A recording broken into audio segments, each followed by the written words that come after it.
પણ મિત્રો આપણો ઇતિહાસ ગૌરવશાળી છે અને આ ઇતિહાસને બચાવવા માટે તમારે ને અમારે બધાએ સાથે આવવું પડશે। તમે કદાચ અમને સારી રીતે જાણતા હશો, અમે થોડા દિવસો પહેલા જ સરકાર સામે અલગ ભીલ પ્રદેશની પણ માંગ કરીને બેઠા છે। અલગ ભીલ પ્રદેશની માંગ કરી છે અમે। કેમ અમારે અલગ ભીલ પ્રદેશની માંગ કરવી પડી? દેશ જ્યારે 5, 10 કે 20 વર્ષ નહીં પણ દેશની આઝાદીના 78 વર્ષ થઈ ગયા અને 78 વર્ષ પછી પણ આ વિસ્તારમાં શિક્ષકો ના હોય, આ વિસ્તારની શાળાઓ માટે આંદોલન કરવું પડે, રસ્તાઓ માટે આંદોલન કરવું પડે, પીવાના પાણી માટે આંદોલન કરવું પડે, સિંચાઈના પાણી માટે આંદોલન કરવું પડે, ત્યારે હવેના સમયમાં આપણે લડેંગે જીતેંગે જિંદાબાદ મુર્દાબાદ કરવાનું થતું નથી। જો આ સરકાર આદિવાસીઓની વિકાસ કરવા નહીં માંગશે તો આવનારા દિવસોમાં દેશનું 29મું રાજ્ય ભીલ પ્રદેશ અમે બનાવીને રહીશું। ભીલ પ્રદેશ બનાવીશું અમે અને એની રાજધાની કેવડિયા રાખીશું।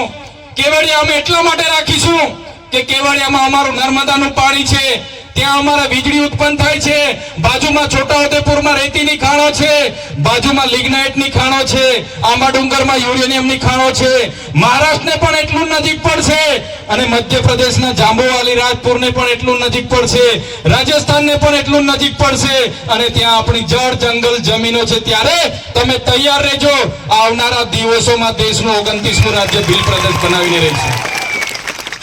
ક્યાં સુધી લડેંગે જીતેંગે, ક્યાં સુધી સરકાર જિંદાબાદ મુર્દાબાદ કરીશું? અમારા દાદાઓના વાળ ધોળા થઈ ગયા, અમે પણ જિંદાબાદ મુર્દાબાદ, આવેદન નિવેદન જિંદાબાદ મુર્દાબાદ। હવે સરકાર આવેદન નિવેદનમાં માનતી નથી, હવે સરકાર જિંદાબાદ મુર્દાબાદમાં માનતી નથી। એટલે મારા યુવા સાથીઓને કેમ છું, અમે આગેવાની લેવા માટે તૈયાર છે। મારા યુવાનો વડીલો સહકાર આપજો, આવનારા દિવસોમાં ભીલ પ્રદેશ બનાવીને રહીશું। અમારું ભીલોનું રાજ્ય હતું, એમાંથી જ્યારે દેશ આઝાદ થયો 14 જિલ્લા અંબાજીથી ઉમરગામ ગુજરાતમાં રાખ્યા, 13 જિલ્લા રાજસ્થાનમાં રાખ્યા અને 12 જિલ્લાઓ એમણે મધ્યપ્રદેશમાં રાખ્યા અને 10 જિલ્લાઓને મહારાષ્ટ્રમાં વિભાજિત કર્યા। આજે પણ અમારી રહેણી કરણી, આજે પણ અમારી પરંપરાઓ, આજે પણ અમારી રૂઢિ પ્રથાઓ, આજે પણ અમારી વિધિ, આજે પણ આપણો રોટી બેટીનો વ્યવહાર એ લોકો સાથે છે કે નથી? આજે પણ એ લોકો સાથે રોટી બેટીનો વ્યવહાર છે કે નથી આપણો? આજે પણ અમે બોર્ડરલેસ થઈને મહારાષ્ટ્ર, મધ્યપ્રદેશ, ગુજરાત અને રાજસ્થાનના લોકો એક સાથે રહીએ છીએ। એટલા માટે જ આ સરકારોને કહીએ છીએ કે અમને અલગ ભીલ પ્રદેશ આપી દો, આદિવાસીઓનો વિકાસ અમે કરી લઈશું। આટલી મોટી રોયલ્ટી અમે સરકારમાં જમા કરતા હોય અને અમારા લોકો આજે પણ શિક્ષક માટે આંદોલન કરે, અમારા બાળકો માટે અમારા જેવા ધારાસભ્ય ધરણા પર બેસે અને જ્યારે પણ હાઈવેમાં જમીનો જોઈએ, જ્યારે પણ રેલવેમાં જમીનો જોઈએ, જ્યારે પણ નહેરોમાં જમીનો જોઈએ, મફતના ભાવે અમારા લોકોની જમીનો છીનવી લેવામાં આવે છે। કેમ સરકારને ખબર નથી? અહીંયા રસ્તા નથી, અહીંયા પાણી નથી, અહીંયા નળ સે જલમાં પાણી નથી આવતું, અહીંયા રેતી રોયલ્ટીમાં ડીએમએફ ફંડનો ભ્રષ્ટાચાર થાય છે। સરકારને બધું જ ખબર છે મિત્રો, પણ સરકાર આ કરવા માંગતી નથી। એટલે આજે દેશ અને ગુજરાતમાં આદિવાસીઓની પરિસ્થિતિ ખૂબ ખરાબ છે।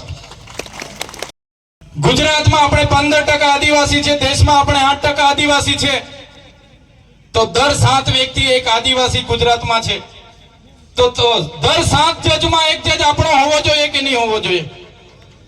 દર 7 જજમાં એક આદિવાસી જજ હોવો જોઈએ કે નહીં હોવો જોઈએ? દર 7 કલેક્ટર એસપી માં એક આપણો આદિવાસી હોવો જોઈએ કે નહીં હોવો જોઈએ?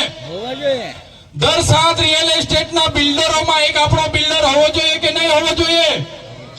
દર 7 મામલતદાર ટીડીઓમાં આપણો એક આદિવાસી હોવો જોઈએ કે નહીં હોવો જોઈએ? દર 7 પીઆઈપીએસઆઈ માં એક આપણો હોવો જોઈએ કે નહીં હોવો જોઈએ? કેમ નથી? એનું ચિંતન અને મનન આપણે કરવું પડશે। કેમ કે આપણને આ લોકોએ સારા શિક્ષકો નથી આપ્યા, સારી શાળા નથી આપી। બાકી મારા યુવાનો તો એટલા હોશિયાર છે, એમને જો સારા શિક્ષક મળી જાય, એમને સારી શાળા મળતે તો મારા યુવાનો પણ આજે આઈએએસ આઈપીએસ બનીને આપણી વચ્ચે આવીને ઉભા રહેતે। સરકારે જાણી જોઈને આજે રિયલ એસ્ટેટમાં આપણો એક પણ માણસ નથી, પણ તમે બરોડા, સુરત, અમદાવાદમાં જશો 90% આદિવાસી મજૂર તમને મળી જશે। આ પરિસ્થિતિ ઊભી કરી છે આ સરકારોએ। એટલા માટે અમે કહીએ છીએ, અમે તો ભણેલા ગણેલા લોકો છે, એ લડત અમે સમજી વિચારીને આગળ વધાવી રહ્યા છે. ત્યારે જો આ સરકારો આદિવાસીઓનો વિકાસ નહીં કરશે તો આવનારા દિવસોમાં ભીલ પ્રદેશ અમે ખોચી લેવાના છે, એની રાજધાની કેવડિયા બનાવવાના છે. તમે તૈયાર થઈ જજો. આ અડધી બાટલીમાં તો આપણા બધા જુવાને અડધા થઈ ગયેલા છે. મેં ડેડિયાપાડામાં એક ભાષણ આપ્યું હતું. ત્યાં એક અમારી બહુ બધી પાર્ટીઓ છે, 17 જાતની પાર્ટીઓ છે. કોઈ 1.5 લાખ લે, કોઈ 2 લાખ લે, કોઈ 1,80,000 લે. મેં કીધું ભાઈ આટલામાં તો એક વ્યક્તિનું લગ્ન થઈ જાય, પેન્ટને આપી એટલામાં થાય કે નહીં થાય? મેં કીધું ભાવ ઓછો રાખો, તમારું ડીજે ઓછું રાખો, ગાયનો ઓછા ગાવ, કલાકારો ઓછા રાખો, પણ થોડો ભાવ નોર્મલ કરો. તો એ લોકોએ પાછા કોઈ સાંસદે આપ્યું કે ભાઈ ચૈતરભાઈ આ વિરોધ કરે છે. અલા ભાઈ મારો વિરોધ નથી. હું મારા ઘરે જેટલી વાર પ્રોગ્રામો થાય, ઉર્વીબેનને પૂછી લેજો, દરેક પ્રોગ્રામમાં હું આદિવાસી કલાકારોને જ બોલાવું છું. હું ક્યાંય કોઈનો વિરોધ કરતો નથી, પણ અમને 2 લાખ નહીં પોહાતા યાર. અમારા બાજુના બધા ગરીબ છે, એ બાજુના કદાચ મલદાર હશે તો 2 ના 3 લાખ આપી દેજો, અમને વાંધો નથી. પણ અમારા વિસ્તારમાં બેન્ડ ને ડીજે ના ભાવ પણ ઓછા કરજો, એ બધાને વિનંતી કરું છું. ને યુવાનોને ખાસ, તમારો ટાર્ગેટ તમારી નોકરીનો છે. 11 વાગ્યાથી નાચો, જથર વથર. હમણાં તો મારી બહેનો પણ આ ખભા પર ચડીને નાચે છે બરાબર. આ આપણી સંસ્કૃતિ નથી ખભા પર નાચવાની, આપણી સંસ્કૃતિ જોલી વાગીને નાચવાની છે, બરાબર છે? એટલે આપણી સંસ્કૃતિને પણ આપણે જે દિવસે ભૂલી જઈશું ને, તે દિવસે આપણે આદિવાસી તરીકે તમારે સાબિત કરવા માટે ફાફા પડી જવાના છે. આજે 3 પેઢીના દાખલા માંગે છે, 14 જાતના પુરાવા માંગે છે કે ભાઈ તમે આદિવાસી છો કે કેમ. મારી વાત ખોટી છે કે સાચી છે? આજે જાતિનો દાખલો કઢાવવા જાજો.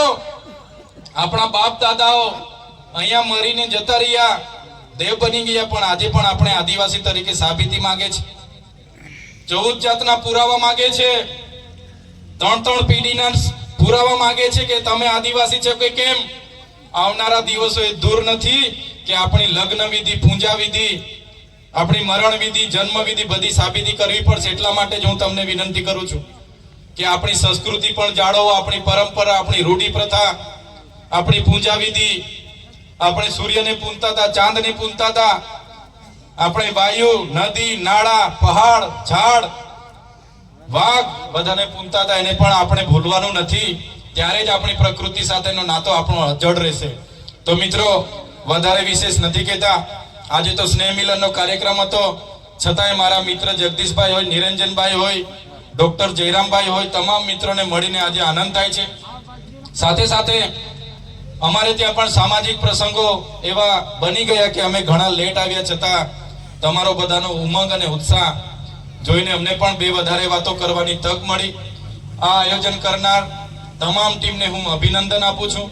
સાથે સાથે દૂરના ગામથી પોતાના સ્વખર્ચે અહીં ઉપસ્થિત થયેલા મારા યુવાન સાથીઓ, મારા વડીલો, મારી માતા બહેનો, તમામ લોકોનો હું આભાર માનું છું. સાથે અહીં પ્રેસ મીડિયાના મિત્રો, કાયદો અને વ્યવસ્થા જળવાય એના માટે પોલીસ અધિકારી મિત્રો, તમામ લોકોનો હું આજના પ્રસંગે આભાર માનું છું. મારાથી કંઈ કદાચ ભૂલમાં જાણતે અજાણતે કંઈ કોઈને કહેવાઈ ગયું હોય તો મને માફ કરજો. પણ આજે સૌને મળીને આનંદ થયો. બધાનો ખૂબ ખૂબ આભાર. જય આદિવાસી, જય જોહાર, જય ભીલ પ્રદેશ. ખૂબ ખૂબ આભાર ચૈતરભાઈનો. હવે હું સાહેબને બોલું.